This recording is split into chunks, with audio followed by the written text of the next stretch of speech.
វិស័យកសិកម្មនៅលើពិភពលោកនិងនៅប្រទេសកម្ពុជាកំពុងតែផ្លាស់ប្ដូរទៅកាន់ទំនើបកម្មហើយតើអ្នកណាខ្លះជាចំណែកនៃការផ្លាស់ប្ដូរនោះជម្រាបសួរនិងសួស្តីបងប្អូនទាំងអស់គ្នា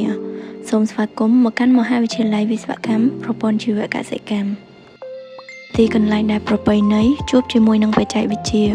ហើយនិស្សិតនឹងក្លាយជាវិស្វករសម្រាប់អនាគតកសិកម្មកម្មវិធីសិក្សារបស់មហាវិទ្យាល័យមានលេខបញ្ចូលគ្នានៅវិស្វកម្មវិទ្យាសាស្ត្រនិងនវានុវត្តន៍ហើយនិស្សិតនៅទីនេះនឹងរៀនដោះស្រាយបញ្ហាពិតប្រាកដលើគ្រប់ផ្នែកក្នុងវិស័យកសិកម្មថ្នាក់រៀនពោរពេញដោយសកម្មភាពបន្ទប់ពិសោធន៍ពោរពេញដោយស្នាដៃរបស់និស្សិតធ្វើការងារជាក្រុមបង្កើតបច្ចេកវិទ្យាថ្មីៗនិងដោះស្រាយបញ្ហាពិតប្រាកដយើងមិនត្រឹមតែផ្ដល់ឲ្យនិស្សិតនៅមេរៀនគ្រឹះនិងទ្រឹស្ដីប៉ុណ្ណោះទេនិស្សិតថែមទាំងទទួលបានការអនុវត្តផ្ទាល់ទាំងនៅក្នុងថ្នាក់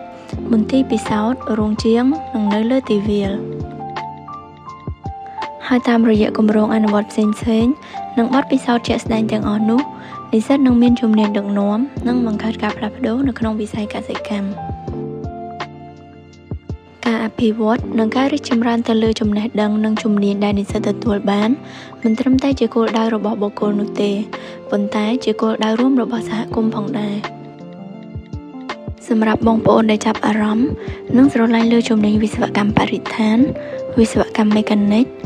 និងកសិកម្ម Digital និងស្វ័យប្រវត្តិកម្មសូមកុំភ្លេចមហាវិទ្យាល័យវិស្វកម្មប្រព័ន្ធជីវកសិកម្ម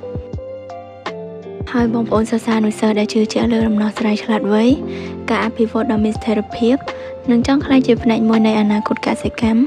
មហាវិទ្យាល័យវិស្វកម្មប្រព័ន្ធជីវកសិកម្ម